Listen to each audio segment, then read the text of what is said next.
through.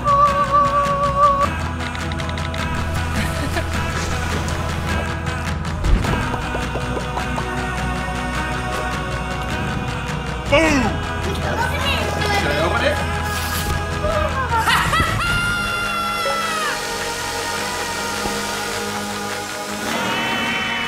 This is worth every penny! Now we started a fire. I have to admit I'm enjoying it. So my color? Are we falling in love?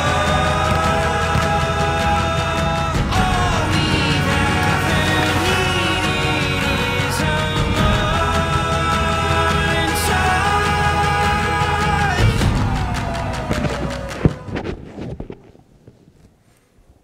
Hello.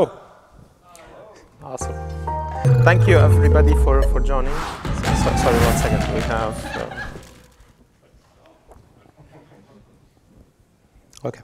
I'm moving to the next slide.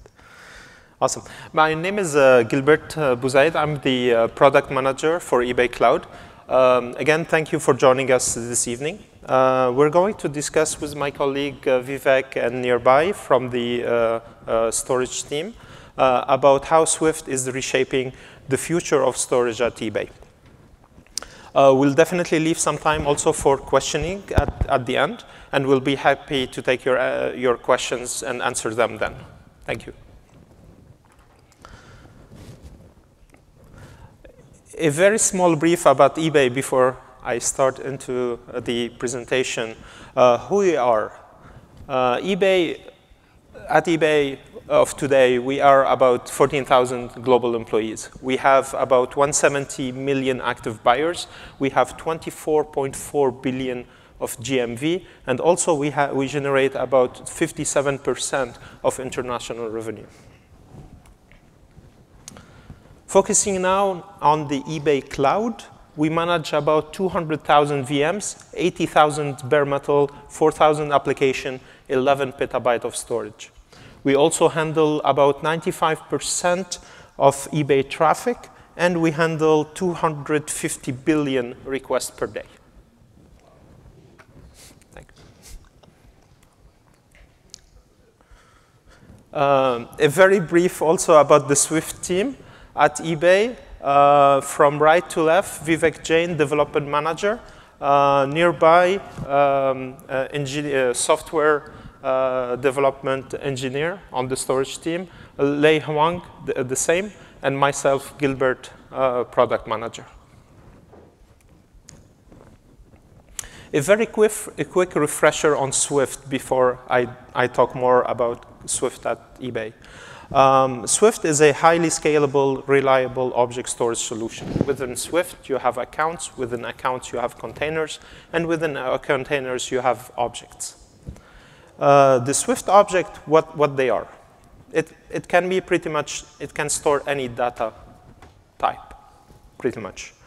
So you can have basically a log file. You can have a document, a static web content, or a media file, I mean, including video, audio, and images. Swift offers multitude of features and benefits. I'm going to describe for you a very short list, but definitely the list is much bigger. Some of those benefits are that Swift is highly reliable and scalable, durable, and available service. Swift is a pure software solution. Swift is elastic. You can scale it easily from terabyte to petabyte to exabyte. Swift can enable replication across nodes and regions. Swift support multiple policies like replica and erasure coding. Swift has no single point of failure, and there's no master in Swift. Now moving quickly to the Swift journey at eBay. Soon after eBay was launched, and due to the high number of images and other objects that needed to be stored and accessed, we identified that traditional storage solutions like block storage and file system storage presented numerous disadvantages. And some of those disadvantages are they do not scale efficiently and easily, and they require a large operational overhead. So object storage solutions started then flourishing at eBay. In chronological order, A brief list on those solutions is summarized in this slide. First, in 2007, we started with the eBay Picture Service, EPS. It was developed in-house, and as its name implied, this solution focused on primarily storing images. In 2008, the EMC storage Atmos was introduced. It coexisted with EPS, storing any file type. In 2012, ZStore was developed, and it replaced EPS. Lastly, 2014, Swift was introduced. It fully replaced Atmos by 2017. Drilling down further on the Swift journey. So, and as I stated in the last slide, 2014, that's when Swift was introduced at eBay. The first cluster included 5 Swift nodes only. In 2015, Swift was leveraged primarily for internal use cases. 2016, the Swift cluster was enabled for multi-tenant, multi-zone, and by multi-zone, I'm referring multiple security zone, like production, analytics, dev, QA, etc., etc. And Swift also leveraged all sorts of use cases, including mission-critical application and services. During 2017, the Swift capacity increased by 20 times, and the adoption was increased then by 40 times. When you look at the Swift cluster, you see 2 types of SKUs that we used for Swift. The first one was the high-performance SKU for PAC-related node, which is a proxy account container, and my colleague Vivek will be explaining on that further after in the presentation. And then you have the second type of SKU, which is a big data SKU for object nodes. Some statistics about our Swift cluster. How much data we're storing on it. One of the big number, 2 billion objects. We're storing actually over 2 billion objects on Swift cluster today. 2 million containers, 800 accounts, 5 petabytes of storage. We handle about 25,000 requests per second, and with a bandwidth of 30 gigabit per second. Moving from the numbers, let's talk about our internal use cases. We handle about 100 different use cases, if not more, currently on Swift. Some of those use cases, I listed them here. Some of you may know them if you're very familiar with the eBay.com. So I'll start with the first one, is about the eBay seller platform. It's called Seller Hub. So the backend for storage is using Swift. Then you have the package deployment for CI/CD workload, the return shipping label, the transaction logging, image search. We handle also PCI, PII related use cases on Swift as well. The Elasticsearch index backup is also on Swift, and we handle zone transfer related use cases and many more. Now, I want to talk brief about Swift and Kubernetes. And so if I describe it the way it is, it's a true partnership story. We have many examples that I would like to talk about some of them here. The first one is related to ECR, which is the eBay Container Registry Service. It's fully backed by Swift. The second example is we enabled creation of Swift account directly from Kubernetes. And the third one is we provided the option for our end user to either leverage the existing Swift cluster from Kubernetes or to bring your own Swift as a Docker image. That concludes the Swift journey at eBay slides. I would like to hand it over to my colleague Vivek, who will be talking about the Swift challenges and solutions at eBay. Thank you. Thank you, Gilbert. Hello, everyone. Good evening. So now we'll talk about some interesting stuff. So as we all know, Swift is one of the earliest and most mature component of OpenStack family. Despite that, it still needs a lot of considerations to run it at scale. We'll share our journey on the challenges we ran into and how we solved them. So we'll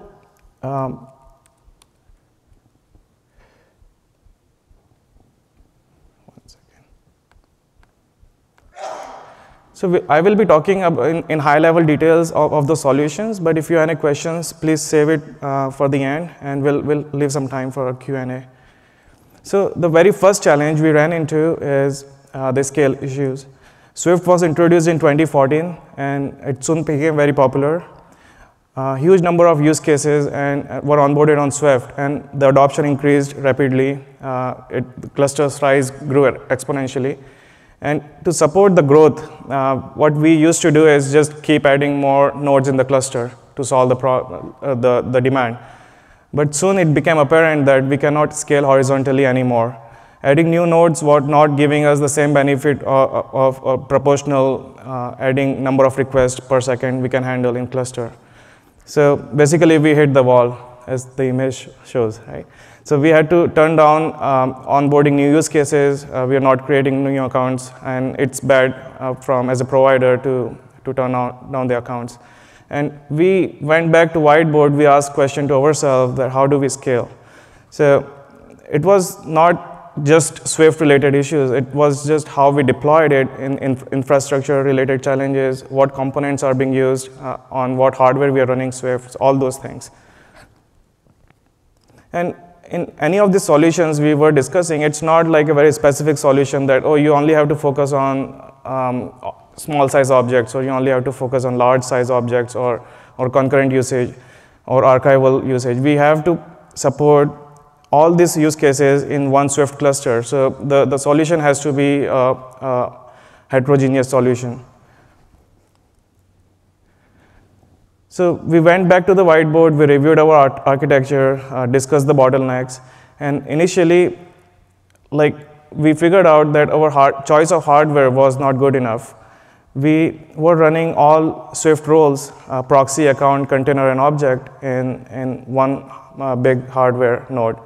And those nodes are, we call them big data node, which are dense disk nodes running a lot of spindle drives, but they're very low on CPU and memory. So then we reviewed the purpose of each service, starting from proxy, which is more CPU intensive. It does a lot of computing, and it needs more memory. For account and container, it's a data lookup for metadata, and almost all requests looks queries for account and container metadata, and if it would be faster, we realized if it's stored on SSD. So what we did is proxy, account, and container. We defined a new gear, a performance gear, which has high CPU, a lot of CPU, a lot of memory, and it has all SSD nodes. And we ran proxy, account, and container on those hardware. I will show you an architecture diagram in the next slide. And for object nodes, we retained our big data SKU, which is highly dense storage SKUs, because we have to consider the storage has to be a low-cost storage, and they were efficient in that. So just by doing that change, we got a huge boost in number of requests we can handle, and we were back in the game. Some of the other challenges we are seeing was the caching issue, where a lot of concurrent downloads were happening for the same object. We introduced a caching layer. I will discuss in more detail in the next slide, or upcoming slide. One of the infrastructure issue we saw, we have a firewall and a load balancer sitting in front of our Swift cluster, and those are like bulky appliances sitting in front of your cluster. They become a bottleneck. So we also do SSL offloading on the load balancer, and we realized for large object downloads, SSL re-encryption is very slow. And we talked to load balancer guys, they say it's not meant for downloading like big files or encrypting big files. So there is a solution in work. For that, we are working on BGP Anycast solution. Basically, we are trying to eliminate the load balancer completely and run BGP agents on the Swift proxy nodes, advertise the same IP on TORs, and take requests directly, and do SSL offloading directly on the Swift nodes. I just learned from John that H, which supports TLS 1.2, is released this week, so that will solve our next problem. Thank you. So for BGP solution, it's work in progress. We are almost there. Once we finish that, we have a eBay tag block. We'll be submitting our paper there for everyone's benefit. What we also realized is that misuse of Swift is another potential issue which was causing a lot of skill challenges. So we realized doing customer education was very important, where customers didn't know about some feature, they blindly started using Swift without any TTLs where it could have been used, or doing no distribution when they create containers and object. We had a use case where one customer was running like hundreds and millions of objects in the same container, and that slowed down the lookups heavily, not for just that container or account, but for everyone else. So those kind of things, now whenever we onboard any customer, production customers or any other zone customers in Swift cluster, we give them some best practices and guidelines, and we also monitor some of these matrices. Okay. So this is how our Swift cluster looks like. It's a very basic version. It's not the complete picture, but just to show the context in this, from the previous slide, we have user requests coming directly to firewall, and firewall through load balancer. That's where we are doing SSL termination and L4 load balancing. Request goes to proxy, and which are running on a performance gear with a lot of CPU, memory, and SSD. And then we need only few proxy nodes to handle a very large number of requests. And then that's forwarded to Swift nodes which are running on big data SQ. Okay, so I'm sure many of you would relate to this. We ran into a noisy neighbor problem where it's a genuine customer, genuine use case, but because Swift was a free offering and there were no gates or quota maintained around it within our eBay cloud, we saw uncontrolled usage of Swift. Sometimes we are seeing bursts of requests coming in around in a very short time, where people are running 100, 200 threads in parallel to upload or download objects, and then sometime it goes down. There was no quota, so people were not bothered about reclaiming the space back. They kept adding, although storage was very cheap, and our philosophy was wanted to support them as much as possible, but we still wanted a genuine use of Swift cluster. So this noisy neighbor problem was becoming more and more common in the environment, and we soon realized that that QoS is essential. So we realized we have to implement quality of service to provide for different type of use cases. So there are, like as we said, we have one cluster supporting all type of zones, all type of use cases.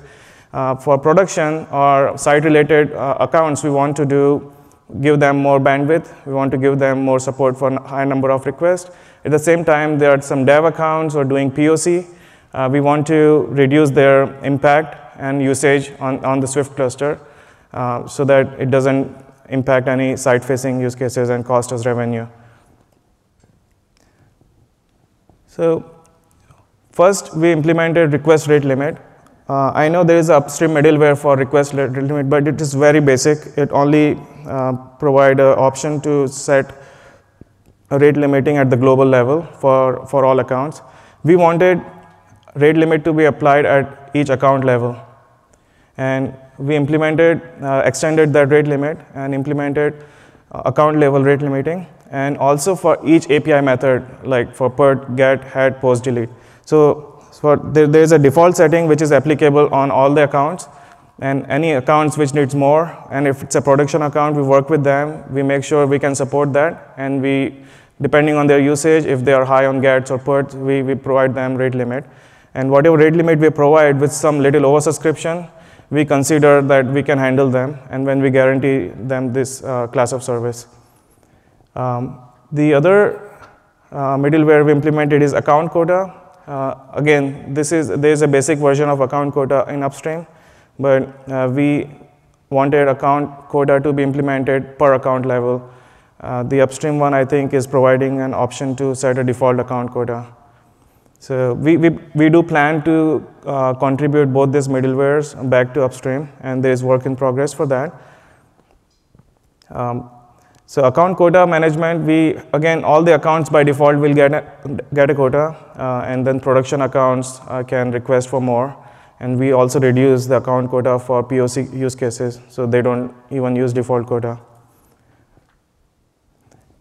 Bandwidth rate limit, we implemented bandwidth rate limit, which is, it's just like request rate limit, but it's applied on the account usage of the network bandwidth. It's similar to rate limit, but because our bottlenecks were load balancer and firewall currently, we wanted to limit, let's say we can only do 30 gigs, so we wanted to phase it out based on the accounts and give them 500 MB, only 500 MB can be used by one account, something like that.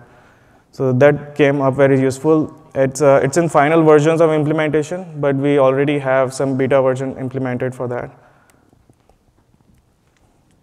Okay, so third challenge was the concurrent download. We have some use cases like ECR, where Gilbert mentioned eBay Container Registry. We have our own internal framework for downloading objects and deploying on hundreds of or thousands of VM at the same time. They all uses packages which are stored on Swift. So, for example, if you have to deploy a new code, the framework instructs all the VMs, thousands of VM, to go and download a package from certain location. And in this case, it's a Swift as a backend. And imagine if hundreds of clients are trying to download the same object, and in our default policy, we have 3 replicas. Essentially, the object is stored only on 3 nodes, three disks. And disk gets overwhelmed with limited IOs. We started seeing a lot of issues left and right, both with performance and inconsistent result. During this issue, we also discovered a bug in Swift, which was fixed in 2.16 release. So to address this problem, we suggested some workarounds to customers, like chunk your data, create smaller chunks, store them on more number of disks, you will get more IOPS, or use a different storage policy, which will, let's say, like 10 copies. This workarounds will only take you so far, but it was not solving the problems where hundreds of clients were requesting object at the same time. So we implemented caching solution. We use varnish cache to sit on top of Swift proxy. So there's a load balancing layer. We are running some L7 rules there for these accounts. For cat request, it was identifying. If it is certain type of request, it will send it to varnish cache. If varnish cache does not have an object, it will forward it back to the Swift proxy. Only one thread will go back to Swift proxy, download the object, bring it back to varnish cache, and then all the other waiting threads which were concurrently asking for the same object will be served in parallel from varnish cache. It's pretty easy to implement after we knew how to do it. This is how it looks right now. Very basic representation of the cluster to show the workflow. Multiple downloads happening. Coming to load balancer, we apply some layer 7 filtering there, send it to varnish cache for specific use cases. If not found, request is forwarded to Swift proxy, only one request from one varnish machine, goes back to varnish cache and served from there. Okay, with that, I would like to invite Nirbhay to continue on some more challenges we ran into. Thanks, Vivek, for explaining all these challenges and solutions. Hi guys, my name is Nirbhay. I'm a dev team member for storage team in eBay. Let's continue our talk with the interesting challenge, geo availability. 4 years back, we started with regional clusters, standalone regional clusters. In regional clusters, data availability, DR capability is an issue. Multi-regional applications do the dual writes to achieve the DR capabilities, which is a storage overconsumption for the clusters. Regional clusters also not able to provide these multi-regional applications read and write affinity, which is also a problem which hurts their efficiency. Now the challenge is how to provide the data availability and the DR capabilities. Having said that, if we want to achieve that, there would be some considerations which we need to think about, how to give those applications read and write affinities, how to tackle the sync problems within the cluster, like the memcache on the proxy nodes. We come up with the solution, which is a global cluster. Solution is with multi-regional, multi-zonal nodes, which sits around in different availability zones, which enables us to achieve the affinity on the global cluster itself. But to achieve the regional affinity for the clients to have the DNS resolve, we are using the GTM, which is Global Traffic Manager, which helps the client to get the regional endpoints from the location which they are calling. Global cluster gives us the capability to achieve all these data availability and DR capability, read affinity problems to resolve. Even if the full region is inaccessible, the data availability is not impacted, hence the customer is not impacted. Global clusters significantly boost the efficiency of the multi-regional applications with the affinity which it provides to them. Also prevents the cluster from the overconsumption. So now we have the Swift cluster up and running, and our focus is to migrate those regional clusters and merge them to the big global cluster.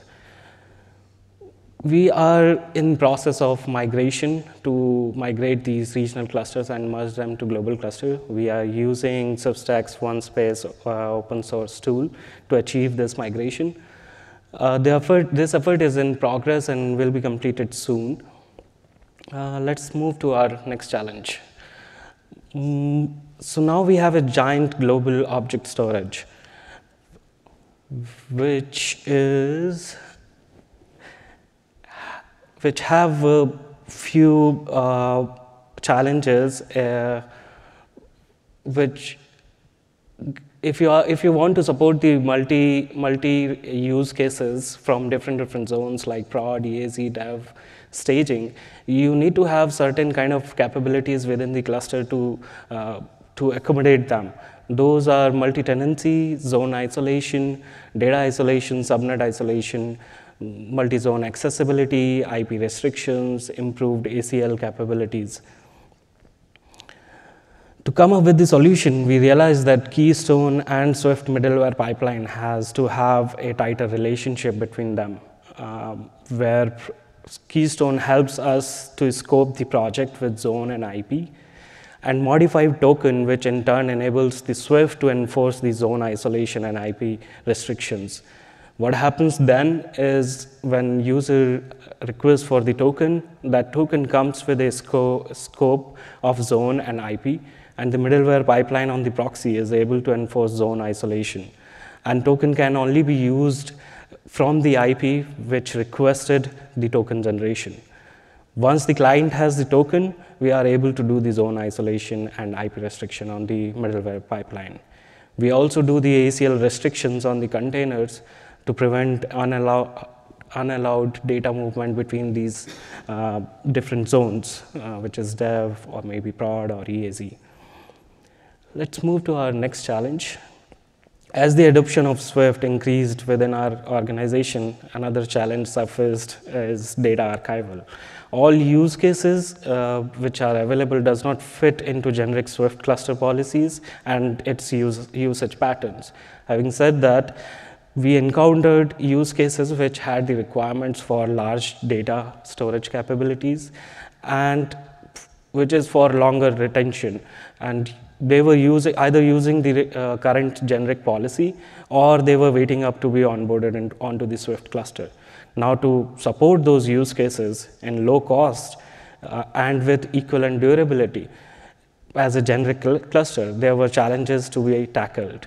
Now we have many solutions to be evolved, but the criteria for the evaluation of those solutions was that it has to be a low-cost solution, data needs to be retained for longer time period, amount of data will be very large and huge, solution should have same durability and manageable availability also. So we came up with the solution eraser coding, which is supported by Swift, and eraser code has been used as a separate policy within the global cluster which is a generic cluster which supports all use cases, and it enables us to achieve 175% less storage overhead in comparison to 3-replica storage policy. With same durability as a standard policy, this solution is perfect match for our archival needs with huge number of writes and less reads. Moving to our next challenge, which is critical for operations for such large infrastructure and storage solutions, monitoring and alerting, which is a vital component for any cloud service. But in object storage solution, it is required for service monitoring, disk monitoring, request usage trend analysis, account container usage scrutiny, cluster level troubleshooting. We use different solutions to achieve these. There are mainly 5. Zabbix for alerting system, which monitors our whole solution stack from front end to back end services.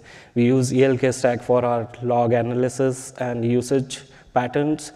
We use Prometheus for disk monitoring, which also we use for automatic disk failure remediations. We use our homegrown synthetic tests for the cluster and account level storage utilization and for upload download throughput trends in a fixed set of time period. We use different metrics generated from our logs and synthetic tests to find out the abnormalities in our cluster. Let's take a look on some snapshots which we have. This metrics is for the storage utilization. It tells you that cluster-wise utilization, account-wise utilization, how much the total storage capacity has been utilized, number of accounts, containers, and as you see, number of objects in the clusters. This is the trend how the cluster storage consumption is going on by time period, and how much is the raw capacity, how much is available, how much has been used. This is the real-time request analysis metrics, which is giving you the request trending by status codes or the request methods, how much data has been uploaded and downloaded, and how much requests per second or in a time period we are getting, the request duration trends and request trending by the accounts even. So we know that which account is bursting the cluster or is in the less usage but were in huge usage. This is the metrics for our own troubleshooting, which enables us to find out the abnormalities within the cluster. These all are the failed requests which we are getting, and we have created our own status codes for our understanding. A few of them, if you see, there is 4 status code, which represents for us is that the connection has been disconnected during the read from the Swift client. Failed requests by the accounts, by the client IP, and the backend nodes IPs. So we know if some object node is behaving unlikely, we go and see what is the problem there. This is how it looks like.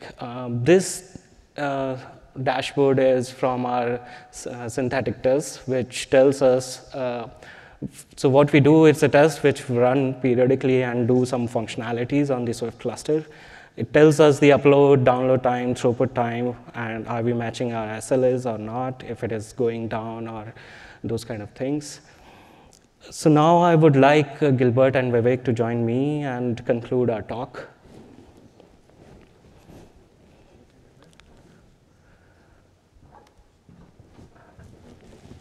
Thank you, Vivek.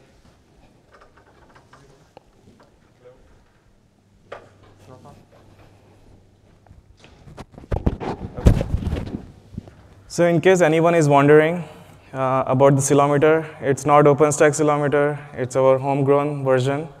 Not version, but it's a homegrown product. It's based on Kibana, and we chose the name SALAMETER before OpenStack came up with, so yeah, full disclosure. Okay, before we jump to Q&A, we are hiring. We have multiple positions for software engineering in cloud. We also have a development manager and product manager position. Please take a screenshot of this if you know of anyone who is looking for openings. Please do refer to us. There's my LinkedIn ID if you can directly connect to me from there. Okay, so now we are open for questions. Hi, this Hello. is great.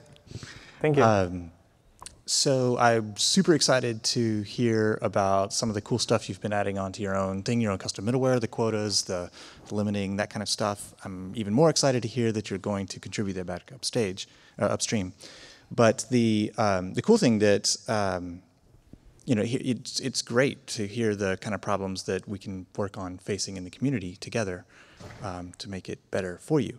One of the cool things is that you mentioned the customer education or the user education was really important for telling them, don't put all your objects in one container because that can slow stuff down.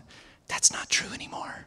It's not true anymore. So as of last Friday, we merged Apache into Swift that would eliminate that. So will be released really soon. So super excited. Yeah, I had to throw that in there. Yeah, definitely. I mean, that's great to hear that this is coming. I mean, but also, I mean, the education, I mean, pretty much, I mean, contained much additional information related to, I mean, what's the best way for them to utilize the quota, I mean, they have, making sure, I mean, if they want to use versioning about, okay, well, how many version, or kind of, I mean, how long the retention, I mean, should be and stuff like that. But you're absolutely right. I mean, related to how many objects in the container, this is great news. Thank you. Okay. Jason. Hi. You mentioned that you wanted to move away from a load balancer funneled solution to a BGP solution. Right. But on the other side, you have some logic in the load balancer that your GET request goes through your cache and your other requests go directly to the proxy. Yes. How will you solve this without the load balancer? Yeah, that's a very good question, and that is a point of contention for us right now because we added this dependency on physical load balancer to do L7 load balancing right now. So we have two thoughts in place right now. Initially, we were thinking of completely eliminating that extra hop, not even hardware, not software load balancer, just go directly to Swift proxy. But because we have this caching layer and some L7 logic going on, we are also considering L4 and L7 combination of a software load balancing using Envoy or HA proxy. To do the L7 logic, and the good thing with software load balancer is we can scale them on demand. So that solves our problem. Yeah. Good? Okay. Yeah, next. Hi. For the same point, where do you plan to run BGPs on Neutron DVR? Or where do you plan to run the eBGP? So I don't know what Neutron DVR is. In production environment, we do not use Neutron for routing purposes. We run in bridge mode. eBay networking team is enabling BGP protocol on all the switches. So as far as we run BGP agents on our Swift proxy nodes or our software load balancing, it can advertise the route and can do the peering with those switches. Oh, got it. Thanks. And sorry, other question. What version of OpenStack you're using? So, right now it's 2.16 dot something. I don't remember. For Swift, but you asked for OpenStack. Yeah, we use different components use different flavors or versions of. Some are Liberty, some are Juno, some are Kilo. Like it depends on the component and the team. Oh, thank you. Yeah, thank you. We definitely try to upgrade as much as possible, but definitely the upgrade process, especially when we talk about eBay workload, is not that kind of, simple. It requires kind of, big effort. But definitely we're working with the community, and looking at what the community is providing in order to ensure that they're going, that we would be able to upgrade in much shorter and less effort. on that. Thanks. Thank you. Thank you. Next question. Yeah, I have a question about capacity. I was a bit surprised that capacity was absolutely not a problem, not on a software level, but more, you know, all the ring management, the rebalance, adding new drives. You know, when you have a high volume, this is becoming very tedious. It's how do you manage that? Nearby. So, first of all, we use Substack to deploy our Swift clusters and the software. So the ring management has been handled by Substack. And the proper question will be to them to explain this, but this is how it has been handled in our cluster, the ring management. But you know, when you rebalance, it generates like some traffic. Yes. You know, I mean, it's not. I'm not talking not only about you know doing the ramp ups and everything, but you know, it's still you know, I mean, it increasing significantly, and eventually, as it age, well, maybe your cluster is a bit still young, but you know, we're gonna have a bunch of drives that. You know, hardware that are going to begin to fail. No, all the time. That happens all the time. Yeah. You know, it's especially So if the drive has failed, right now what we do, we use Prometheus for disk monitoring. We ignore the drive failure at that time, and we let the replication go on for that drive. And we have a system to have the failure to be replaced, those drives, hotfixed it. So that ticket has been auto-generated and it has been auto-remediated. So on the back end, we don't know when that drive has been hotfixed. We come to know that we have detected new drives and we add them back. But if the node is down and if there is any hardware problem, we have a time period. We wait for 7 days to fix it up. If it is not going on and if it is taking more than that, then we disable it and feel that replication bandwidth consumption. Yeah. Thank you. Hi, is the container registry that you're using in-house developed something? Because the Docker distribution Swift driver has some issues with like getting the objects to Swift sometimes, and it fails. And that seems to be a wide problem, and it's not been being solved by Docker, basically. For download or upload? Yeah, so the upload fails sometimes, and then you get an empty object, and then you get like all kinds of wrongness when you try to launch a Docker image based on that container. It'll say the checksum failed and that kind of stuff. Yeah, for download, we use the caching solution, which we discussed. So initially, without caching solution, ECR downloads were having the same issue, where they were seeing partial object getting downloaded or like empty sized downloads. For uploads, I don't see we had any challenge for uploads, right? Yeah, exactly. I mean, this one was basically, at least, I mean, from an ECR, it was kind of deployed by our Kubernetes team at eBay. In term, as Vivek said, in terms of integration for upload, definitely they did not mention that they encountered an issue. But for download, definitely we took care related. I mean, with Varnish. I mean, with Varnish caching. But do you know if ECR is like standard Docker distribution, or is it something else?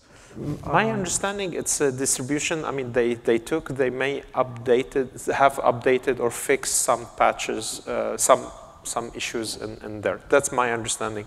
But definitely, we can follow up if I need to check with them. Might have time for last question. Just one. Thank you. No, maybe we'll take two. Yeah, go ahead. I think I just would like to know, when I saw you in your different regions, right? You got many Swift proxies, and then I only see one keystones. So how many keystone nodes do you use, and for your authentication? Yeah, the focus was not to show the Keystone side, but Keystone is also a federated model, and it's running in global setup as well. So we just have one Keystone, but it's globally distributed service. Okay. Okay. Thank you. Sure. You're welcome. You have one question. So I'm really interested. Thank you for sharing the cool things, and I'm really interested in how you can do the DOM isolation, I think that is the new stuff that not in upstream.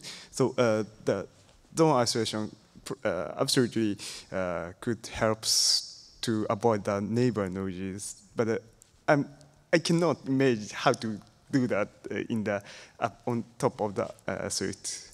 Okay, so we can discuss that in detail. Maybe after the session, we are out of time, but let's talk to you off the stage. Okay. All right, thank you. Thank you. We'll follow up. All right. Thank you, guys. Thank you. Okay, thank you, everyone.